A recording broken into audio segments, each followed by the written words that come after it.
بسم اللہ الرحمن الرحیم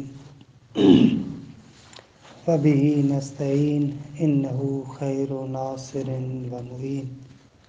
وصلی اللہ علی محمد واہل بیتہ الطیبین الطاہرین۔ پروردگار عالم آپ تمام برادران کی توفیقات خیر میں اضافہ فرمائے۔ خداوند متعال آپ تمام دوستان کو اپنے حفظ و امان میں رکھے۔ کافی دنوں سے پوری دنیا میں ہلچل مچی ہوئی ہے اور بہت ہی اضطراب کی کیفیت ہے پوری دنیا کے اندر۔ جتنے بھی لوگ ہیں وہ ایک بے یقینی کی کیفیت میں زندگی گزار رہے ہیں۔ یہی واقعاً وہ زمانہ ہے جہاں پر انسان اگر پروردگار عالم پر حقیقی معنی میں ایمان رکھتا ہے تو اپنے آپ کو اس خوف، اضطراب اور بے چینی سے محفوظ پاتا ہے۔ درست ہے کہ دنیا کے اندر ایک وبا چلی ہوئی ہے، پوری دنیا ڈر رہی ہے، ہر کوئی غیر یقینی حالت میں ہے کہ پتہ نہیں ہمارے ساتھ کیا ہوگا۔ لیکن ایک خدا پرست انسان کہ جو پروردگار عالم پر حقیقی معنی میں ایمان رکھتا ہے، اس انسان کے لیے درست ہے کہ یہ گھڑی سخت ہے، لیکن اضطراب کی کیفیت نہیں آنی چاہیے، پریشانی کی کیفیت اس کے لیے نہیں ہونی چاہیے، کیونکہ آپ کے اور ہمارے عقیدے کے اعتبار سے یہ دنیا ایک گزرگاہ ہے، ایک ایسی جگہ ہے کہ جہاں پر انسان کو کچھ عرصے کے لیے بھیجا گیا ہے تاکہ اپنی آخرت اور اپنی ابدیت کو سنوار سکے، بنا سکے۔ لہٰذا میں یہ نہیں کہتا کہ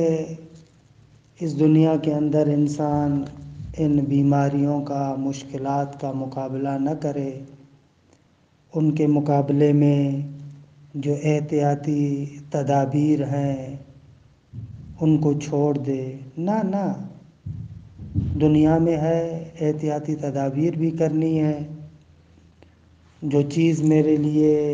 مشکل ہے، میرے لیے نقصان دہ ہے، مجھے اس سے لڑنا بھی ہے، لیکن بالآخر انسان کو پریشان نہیں ہونا چاہیے، کیونکہ یہ جتنے بھی اسباب ہیں،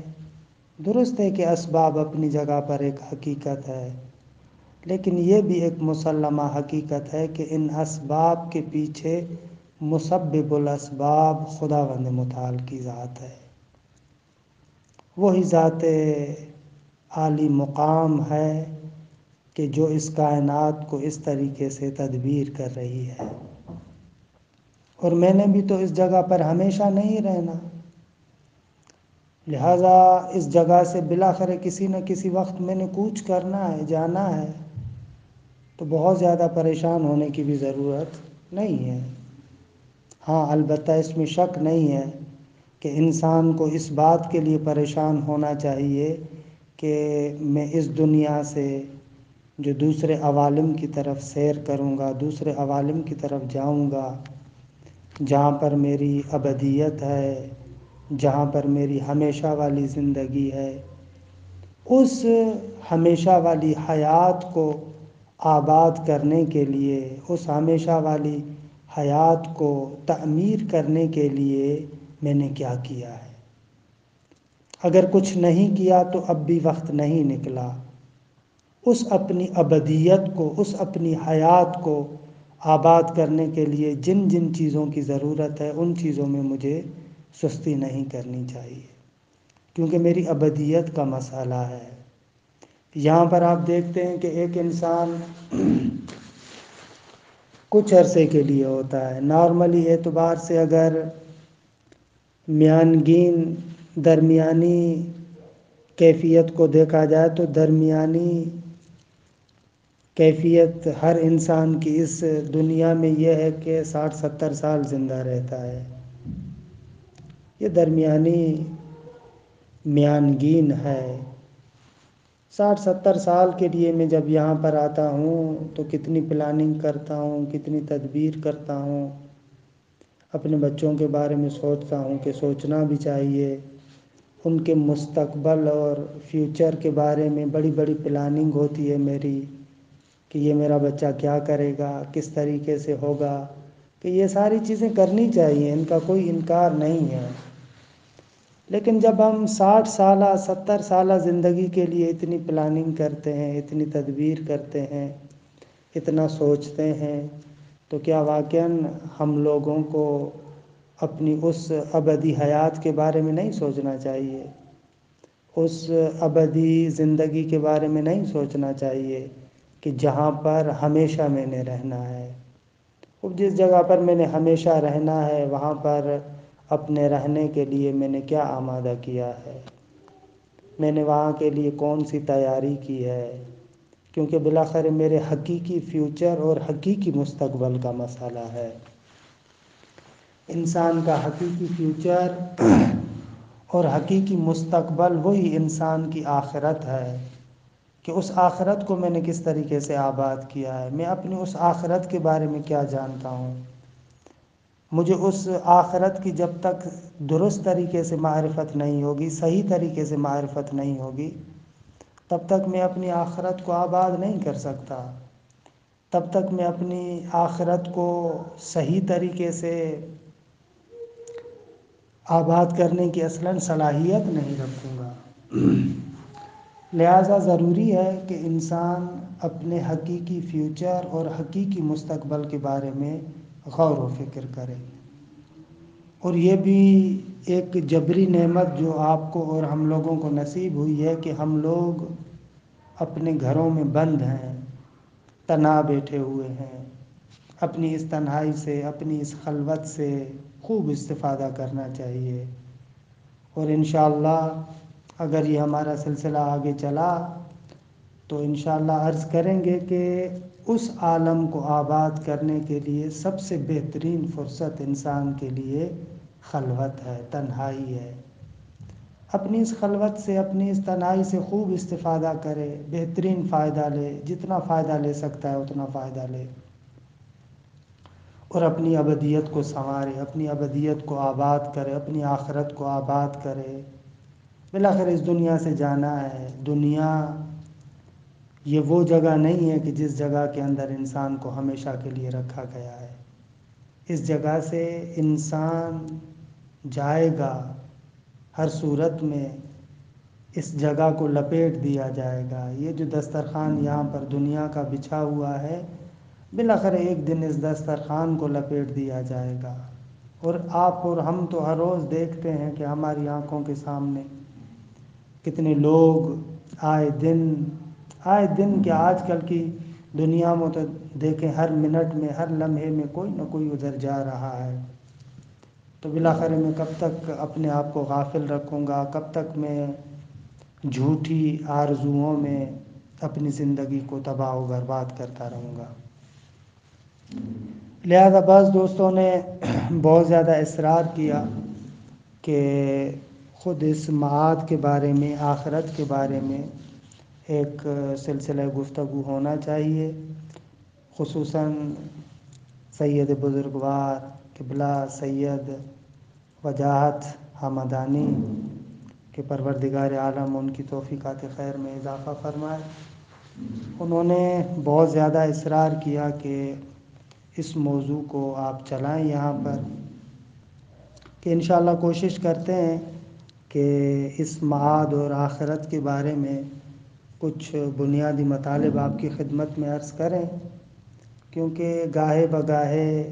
ہم لوگ یہ مباحث سنتے رہتے ہیں، ہماری کانوں سے یہ باتیں ٹکراتی رہتی ہیں، لیکن منظم طریقے سے، منقح طریقے سے، تحلیلی طریقے سے معمولاً ہم اس معاد کے بارے میں گفتگو نہیں کرتے۔ وہ جو ہماری حقیقی اور ابدی حیات ہے اس کے بارے میں ایک تحلیلی عقلانی بحث ہم لوگ نہیں کرتے۔ اسی لیے ہمارے لیے بہت سارے سوالات بھی اٹھتے رہتے ہیں۔ کبھی کبھار کوئی موقع آ جاتا ہے، کسی کے سامنے بیان کر دیا، کہیں سے کوئی جملہ سن لیا تو تھوڑی بہت دل کو تشفی ہو جاتی ہے، لیکن حقیقی معنی میں ان مباحث کو درست طریقے سے حل کرنا اور صحیح طریقے سے معرفت حاصل کرنا یہ بہت زیادہ اہمیت رکھتا ہے، بہت زیادہ اہمیت رکھتا ہے، کیونکہ بالآخر میں نے اس عالم کی طرف جانا ہے۔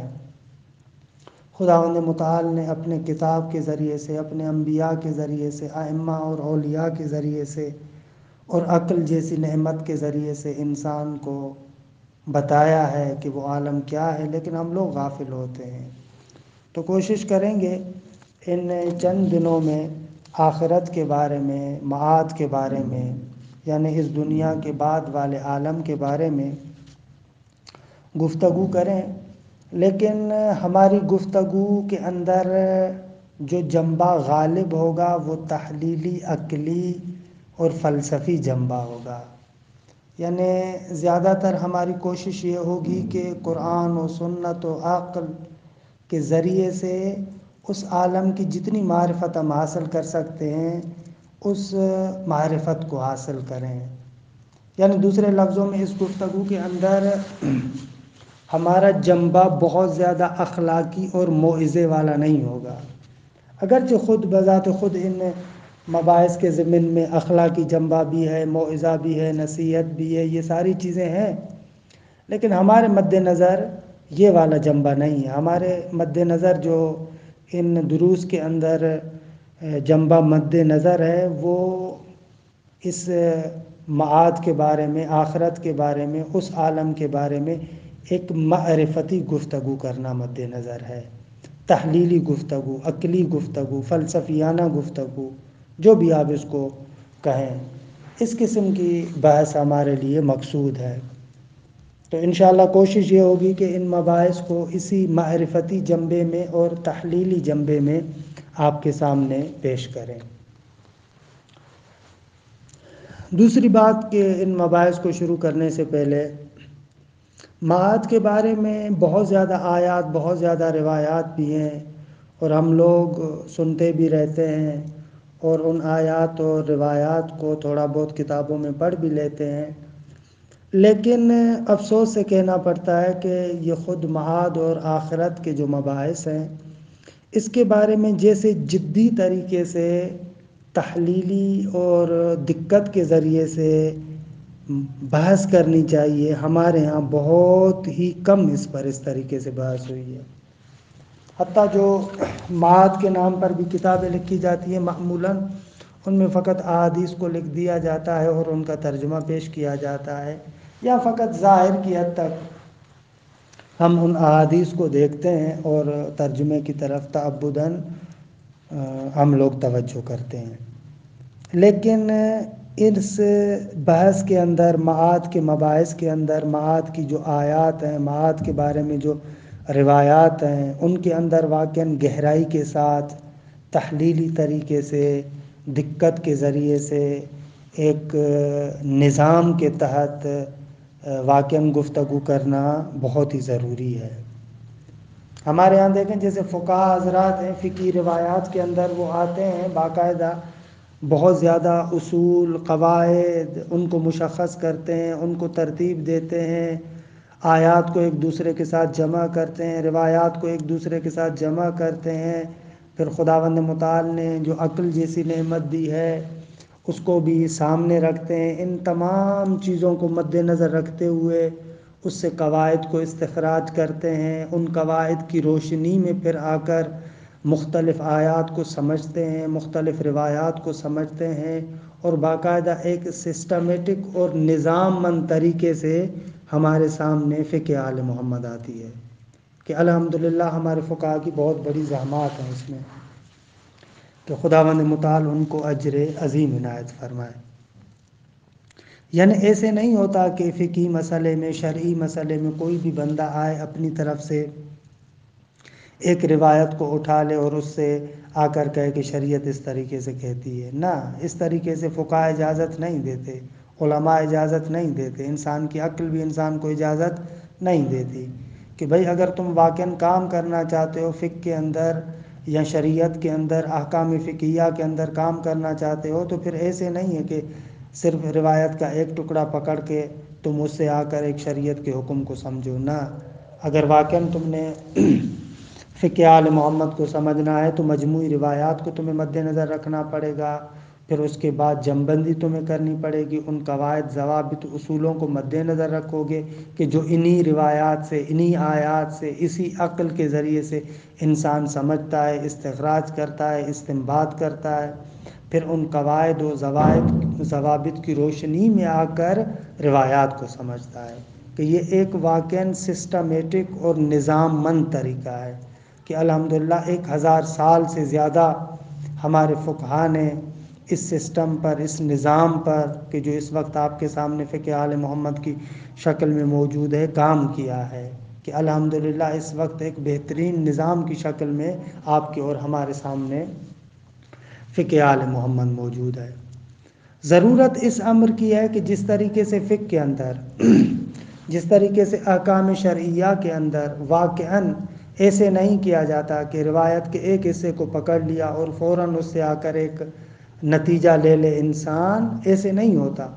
بلکہ جیسا کہ میں نے عرض کیا کہ ایک پورے نظام کی شکل میں ہمارے سامنے اصول و قواعد و ضوابط ہوتے ہیں، پھر ان اصول، قواعد، ضوابط کے ذیل میں آ کر ہم ان آیات، روایات وغیرہ کو سمجھنے کی کوشش کرتے ہیں۔ تو یہی کام ہمارے معرفتی مباحث میں ہونا چاہیے، ہمارے اعتقادی مباحث میں ہونا چاہیے۔ مثلاً جیسے معاد کے بارے میں جو آیات ہیں، معاد کے بارے میں جو روایات ہیں، ان کے بارے میں بھی اس طریقے سے عجلت نہیں کرنی چاہیے کہ معاد کے بارے میں ہم آئیں اور کسی جگہ سے ایک روایت کا حصہ پکڑ لیا اور اسی کے مطابق آ کر ہم فیصلہ کریں معاد تو یوں ہوتی ہے، قیامت تو یوں ہوتی ہے، موت تو یہ ہے، قبر سے تو مراد یہ ہے، برزخ سے تو مراد یہ ہے، فشار قبر سے مراد تو یہ ہے، قبر کے اندر جو ملائکہ آتے ہیں ان سے مراد تو یہ ہے، قبر کے اندر جو عذاب ہوتا ہے اس سے مراد تو یہ ہے، قبر کے اندر جو نعمتیں آتی ہیں ان سے مراد یہ تو ہے، یا آخرت میں جو حشر ہے اس حشر سے کیا مراد ہے، بعث سے کیا مراد ہے، اور اسی طریقے سے جتنے بھی آخرت کے مواقف ہیں ان تمام مواقف کو ہم لوگ جب آ کر بیان کرتے ہیں تو ابتدائی ایک ظاہری سا ترجمہ دیکھ کر اس کے مطابق فوراً قضاوت کرنا شروع کر دیتے ہیں، حالانکہ اس طریقے سے نہیں کرنا چاہیے۔ یہاں پر بھی وہی کام ہونا چاہیے، ایک عالمانہ طریقے سے، ایک تحقیقی طریقے سے معاد کے بارے میں اصول، قواعد، ضوابط جو انہی قرآن مجید کی آیات سے، روایات سے، اور سب سے بڑی نعمت جو پروردگار عالم نے انسان کو عقل کی دی ہے، اس عقل کے ذریعے سے، عقل کی نورانیت کے ذریعے سے کہ عقل واقعاً ایک حجت باطنی کی حیثیت رکھتا ہے اپنی جگہ پر، اس کی نورانیت سے استفادہ کرتے ہوئے انسان قواعد، ضوابط کو ترسیم کرے، ان قواعد و ضوابط کے ذیل میں پھر آئے اور آ کر آیات کا ترجمہ بھی کرے، روایات کا ترجمہ بھی کرے، پھر اسی کے ذیل میں آیات کے حقائق کو بھی سمجھے، حقائق اور اسرار کو بھی سمجھے، روایات کے حقائق اور اسرار کو بھی سمجھے کہ یہ کام ہونا چاہیے معاد کے بارے میں، یہ کام ہونا چاہیے دوسرے معرفتی مباحث کے بارے میں۔ لیکن افسوس سے کہنا پڑتا ہے کہ ہمارے یہاں اس طریقے سے کام نہیں ہوتا۔ ہم لوگ دنیا کی دوسری فیلڈوں میں تو ایسے کرتے ہیں کہ کوئی بھی اگر کام ہوتا ہے تو وہاں پر بڑی زحمتیں ہوتی ہیں، باقاعدہ تخصص ہوتے ہیں، بہت زیادہ زحمتوں کے بعد آ کر انسان کسی مسئلے کے اندر نظر دیتا ہے۔ لیکن یہ جو معرفتی مباحث ہیں کہ جو بہت ہی ایک لحاظ سے اہم مباحث ہیں، وہاں پر ہم آ کر بالکل ناشیانہ اور ابتدائی طریقے سے نظر دینا شروع کر دیتے ہیں۔ اگر کسی اردو زبان کی کتاب میں ہم نے کسی جگہ پر کسی روایت کو دیکھ لیا تو فوراً نظریہ بنا لیتے ہیں۔ نہ عزیز من، اجمالی طور پر درست ہے کہ ہر انسان کا، ہر مومن کا یہ عقیدہ ہے کہ مرنے کے بعد انسان کے سامنے ایک عالم ہے کہ جس عالم میں انسان کا حساب و کتاب ہے، جنت ہے، جہنم ہے، یہ اجمالی طریقے سے ہر مومن کو پتہ ہے اور ہر مومن کا عقیدہ ہے، یہ ہونا چاہیے۔ لیکن میں کیوں اپنے آپ کو اس اجمالی معرفت تک محدود کروں؟ میں کیوں نہ انہی آیات اور روایات کے اندر اور خداوند متعال نے جو مجھے عقل جیسی نعمت دی ہے اس کو بروئے کار لا کر ان کے اندر میں تأمل کروں، دقت کروں، تحلیل کروں، جس حد تک سمجھ سکتا ہوں اس حد تک سمجھنے کی کوشش کروں۔ وہ کون سے اسرار ہیں، وہ کون سے رموز ہیں، وہ کون سی زبان ہے کہ جس زبان میں اس معاد کو بیان کیا گیا ہے، ان کو اچھے طریقے سے انسان سمجھے، انشاءاللہ کوشش کرے، خداوند متعال انسان کو محروم نہیں رکھے گا۔ اور بڑے افسوس کے ساتھ میں یہ جملہ کہتا ہوں کہ متاسفانہ جس طریقے سے ہمارے عام لوگوں کے درمیان ان مباحث پر اس طریقے سے دقیق بحثیں نہیں ہوتی، بڑے افسوس کے ساتھ کہنا چاہوں گا کہ خود ہماری روحانیت میں بھی ہمارے علماء کے مابین بھی واقعاً اس مسئلے کے بارے میں جس طریقے سے عالمانہ، جس طریقے سے تحقیقی اور جس طریقے سے محققانہ گفتگو ہونی چاہیے اس طریقے سے گفتگو نہیں ہوئی، جس طریقے سے عالمانہ اور جس طریقے سے محققانہ کام ہونا چاہیے تھا اس معاد کے مسئلے کے بارے میں اس طریقے سے کام نہیں ہوا۔ یعنی ہمارے فقہاء نے خداوند متعال ان کو جزائے خیر عنایت فرمائے، انہوں نے فقہ کے اندر خوب کام کیا، انہوں نے اصول کے اندر خوب کام کیا، بہت زیادہ زحمتیں کی، باقاعدہ اس زحمات کا نتیجہ ہمارے ہاں ایک منسجم نظام کی شکل میں ہے جو فقہ آل محمد کی صورت میں ہمارے سامنے ہے۔ 1000 سالوں تک ان لوگوں نے زحمتیں کی، بہت زیادہ کوششیں کی، قواعد پر تأمل کیا، دقت کی، اور ان دقتوں کی وجہ سے، ان زحمتوں کی وجہ سے، ان محنتوں کی وجہ سے ہمارے پاس بہترین نظام آیا۔ لیکن بڑے افسوس کے ساتھ کہنا پڑتا ہے کہ ان معرفتی مباحث میں خود ہمارے حوزات کے اندر بھی اس طریقے سے کام نہیں ہوا۔ ہمارے حوزات کے اندر بھی فقط ظاہر آیات کو دیکھا گیا، ظاہر روایات کو دیکھا گیا اور انہی کے مطابق فیصلہ کیا گیا۔ افسوس کہ یہاں پر بھی باقاعدہ اسی طریقے سے کام ہونا چاہیے تھا جس طریقے سے ہمارے فقہاء نے فقہ کے بارے میں کام کیا، لیکن اس طریقے سے ان معارف کی نہ روایات کے بارے میں آپ کو اس طریقے سے کام ملے گا، نہ ان آیات کے بارے میں اس طریقے سے کام ملے گا۔ یہ میں یہاں پر کوئی نعوذ باللہ توہین نہیں کرنا چاہ رہا، یہاں پر میرا مقصد یہ نہیں ہے کہ میں علماء پر تنقید کروں، لیکن ایک حقیقت ہے جس حقیقت کو میں بیان کرنا چاہتا ہوں کہ واقعاً جس طریقے سے ہم نے فقہ کے اندر کام کیا ہے کہ وہاں پر کام کرنا چاہیے تھا، اس طریقے سے ہم نے معرفتی مباحث میں کام نہیں کیا۔ ہمارے ہاں کلامی کتابوں کو اٹھا کر دیکھیں، وہی جو ایک سطحی ابتدائی سطح کا تأمل ہے، اسی سطحی تأمل تک ہم پھنسے ہوئے ہیں، اسی کو ہم نے سمجھا ہوا ہے، نہ ان کے اندر باقاعدہ دقیق طریقے سے گہرائی کے ساتھ تأمل کیا، نہ ان کی اس طریقے سے تحلیل کی، نہ وہاں پر ہم نے قواعد کو استخراج کیا، نہ ہم نے وہاں پر باقاعدہ ایک نظام اور سسٹم بنایا، نہ بلکہ ظاہری چند روایات کو دیکھا، چند آیات کو دیکھا، ان کے مطابق جو ظاہری ابتدائی ترجمہ ہمارے ذہن میں آ رہا تھا اسی ظاہری ابتدائی ترجمے کے تحت ہم لوگوں نے مسائل کو بیان کرنا شروع کیا اور کتابوں کے اندر لکھنا بھی شروع کر دیا۔ یا اور بہت زیادہ اگر ہم نے کام کیا تو وہی نظام کہ جو نظام ہم نے فقہ آل محمد کو سمجھنے کے لیے قرار دیا تھا، یعنی وہ اصول فقہ جو اس فقہ کو سمجھنے کے لیے تھی، وہ قواعد و ضوابط جو اس فقہ کے لیے تھے، ہم نے انہی قواعد و ضوابط کو بھی کافی سمجھا کہ انہی قواعد و ضوابط کے ذریعے سے ان معرفتی مباحث کو بھی حل کریں۔ حالانکہ یہ بات درست نہیں ہے، انہی قواعد کے ذریعے سے آپ ان معرفتی مباحث کو حل نہیں کر سکتے، کیونکہ فقہ کے اندر تعبد ہے، فقہ کے اندر اعتباریات ہیں، فقہ کے اندر قراردادی قوانین ہیں، لہٰذا وہاں پر جب اعتباریات ہیں تو وہاں پر مظنہ بھی چل جاتا ہے، وہاں پر اگر دلیل آپ کے پاس ظنی ہو تو وہ دلیل بھی چل جاتی ہے کہ لیکن یہ جو معرفتی اور اعتقادی مباحث ہیں یہ مباحث اعتباری نہیں ہیں، بلکہ یہ وہ مباحث ہیں کہ جن میں اعتقاد ضروری ہے، اور اعتقاد کے لیے یقین کا ہونا ضروری ہے۔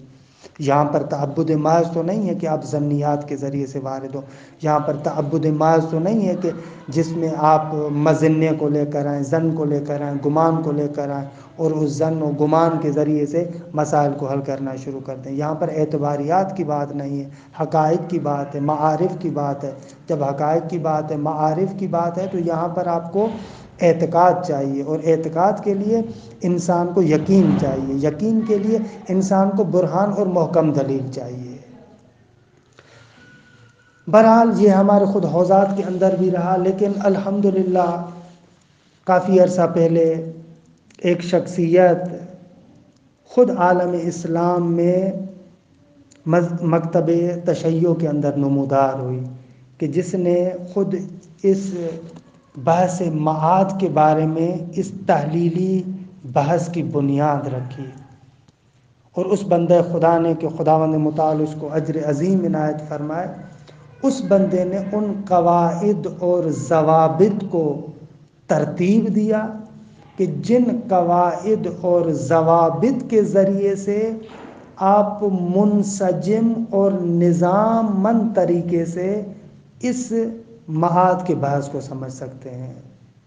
کہ بڑے افسوس سے کہنا پڑتا ہے کہ جس بندے نے اس مسئلے کے اندر اتنی زحمت کی، اس بیچارے کو اسی مسئلے کی وجہ سے متہم کر کے ہمارے معاشرے سے دور کیا گیا۔ یعنی میری مراد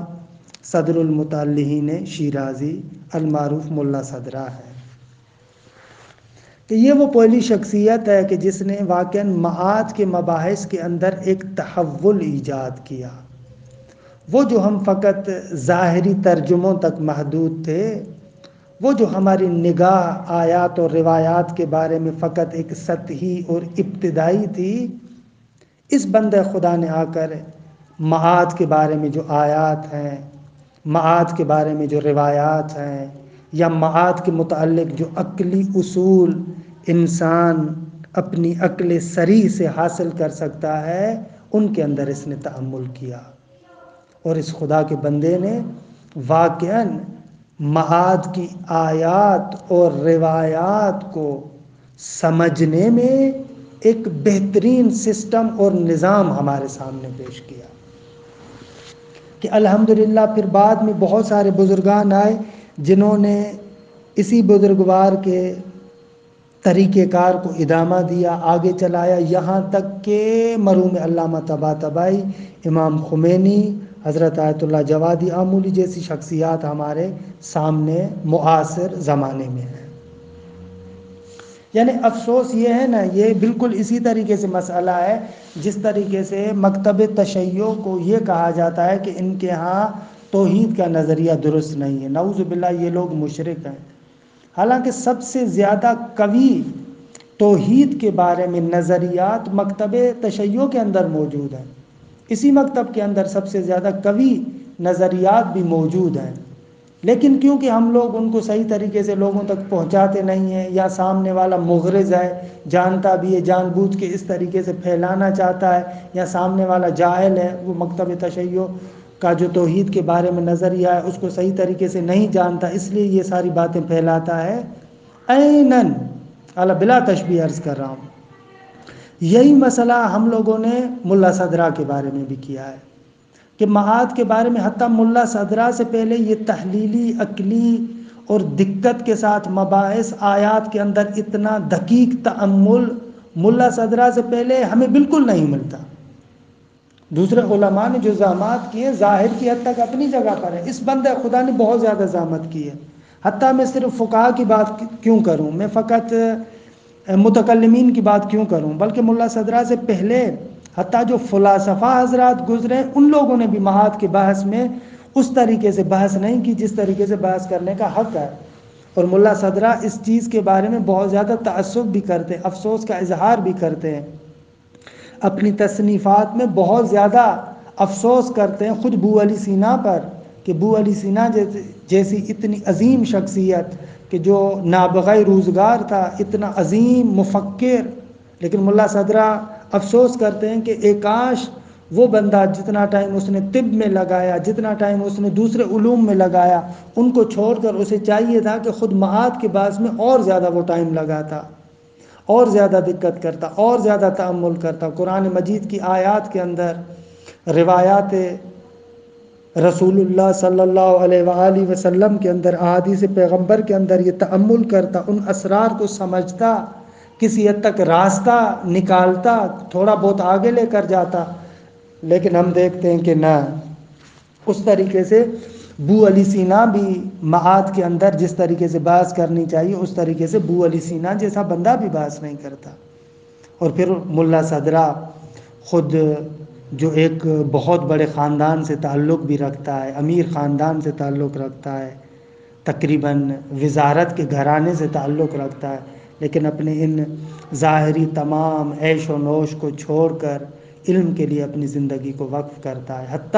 حتیٰ ان حقائق اور معارف کو اچھے طریقے سے حل کرنے کے لیے آبادی سے باہر نکل آتا ہے، شہر سے باہر نکل آتا ہے، قم کے باہر آ کر ایک چھوٹا سا دیہات ہے، جنگل ہے کاک نامی، وہاں پر آ کر بیٹھتا ہے۔ وہاں پر ملا صدرہ ایک طرف سے قرآن کے اندر تأمل کرتا ہے، روایات کے اندر تأمل کرتا ہے، عقلی ریاضت کو آگے بڑھاتا ہے، اور ایک اور چیز کہ جس کے بارے میں ملا صدرہ خود بہت زیادہ فرماتے ہیں کہ وہ چیز بہت اہم چیز تھی، وہ خود سیر و سلوک، وہ خود معنوی ریاضتیں، وہ خود روحانی ریاضتیں، خود اپنے نفس کا تزکیہ، تہذیب، سیر و سلوک کی منزلیں، ان کو آ کر یہاں پر طے کرنا شروع کرتا ہے، خود اپنے باطن کو بھی صاف کرنا شروع کیا، اپنے نفس کی تربیت کرنا شروع کی، وہ سیر و سلوک کی منازل کو طے کرنا شروع کیا کہ اس ذریعے سے بھی،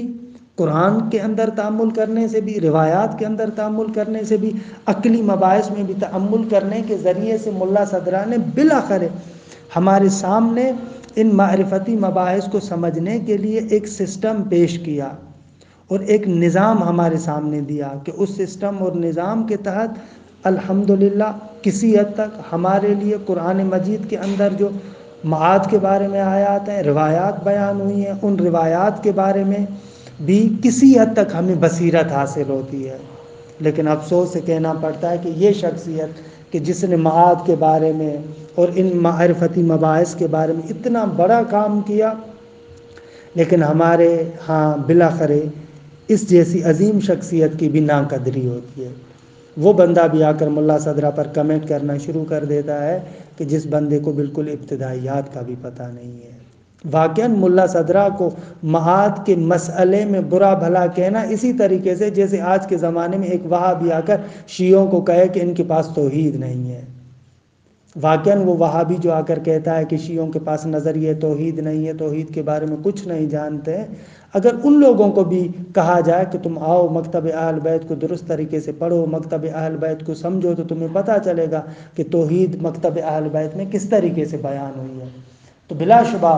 بلا تشبیہ میں اس بندے کو کہوں گا کہ جو بندہ آ کر ملا صدرہ کے بارے میں کہتا ہے کہ معاد میں وہ معاد جسمانی کا منکر ہے، نمی دنم فلاں کا منکر ہے، فلاں کا منکر ہے، اسی بندے کو میں دعوت دوں گا کہ اگر وہ آئے اور ملا صدرہ کے ساتھ اور اس کے آثار کے ساتھ حشر و نشر پیدا کرے، اس کے ساتھ اٹھنا بیٹھنا شروع کرے اور اس کے اصول و قواعد کو سمجھنے کی کوشش کرے، تو خود وہ سمجھے گا کہ معاد کے بحث میں جس طریقے سے ملا صدرہ نے گفتگو کی ہے، معاد کے بحث میں جس طریقے سے ملا صدرہ نے مباحث کو پیش کیا ہے، کسی نے پیش نہیں کیا ہے۔ اتنا دروازہ ہمارے لیے کھولا ہے کہ انشاءاللہ ہم کوشش کریں گے کہ خود ملا صدرہ نے جو قواعد و ضوابط بیان کیے ہیں، حالانکہ ان قواعد و ضوابط کو فنی طریقے سے تو ہم ان دروس میں نہیں بیان کر سکتے، لیکن انہی قواعد و ضوابط کی روشنی میں آئیں گے، دقت کے ساتھ خود آیات و روایات کے بارے میں تأمل کرنے کی کوشش کریں گے کہ بالآخر آخرت کیا ہے، معاد کیا ہے، قبر کیا ہے، قبر کے بعد جو عالم برزخ ہے وہ عالم برزخ کیا ہے، قبر کی خصوصیات کیا ہیں، فشار قبر کسے کہتے ہیں، عالم برزخ کی خصوصیات کیا ہیں، پھر اس عالم برزخ کے بعد انسان جو آخرت میں منتقل ہوتا ہے اس سے کیا مراد ہے، آخرت کے اندر جتنے بھی مواقف ہیں ان مواقف سے کیا مراد ہے، یہ نامہ اعمال کیا ہے، اور اس عالم آخرت کی خصوصیات کیا ہیں، وہاں پر انسان کیسے معشور ہوتا ہے، وہاں پر کیا ہے، اس کی کون کون سی خصوصیات ہیں، کہ قرآن مجید اور روایات میں بھی بہت زیادہ تفصیل کے ساتھ ان مطالب کو بیان کیا گیا ہے کہ انشاءاللہ آج تو یہ مقدماتی گفتگو میں ہمارا وقت بھی تمام ہو گیا، لیکن کوشش کریں گے کہ اس معاد کے بارے میں جتنے بھی مباحث ہیں ان مباحث کو تحلیلی انداز سے دیکھیں، کہ میں نے جیسا کہ شروع میں بھی عرض کیا تھا کہ ان مباحث میں مد نظر وہ اخلاقی اور موعظے والا جنبہ نہیں ہوگا، بلکہ تحلیلی جنبہ ہوگا۔ تحلیلی جنبے کے ساتھ ہم انشاءاللہ کوشش کریں گے کہ معاد کے مباحث کو آپ کے سامنے پیش کریں۔ خداوند متعال آپ کو اپنے حفظ و امان میں رکھے اور ہمیں بھی توفیق دے کہ انشاءاللہ اس سلسلے کو آگے چلا سکیں۔ والسلام علیکم ورحمۃ اللہ وبرکاتہ۔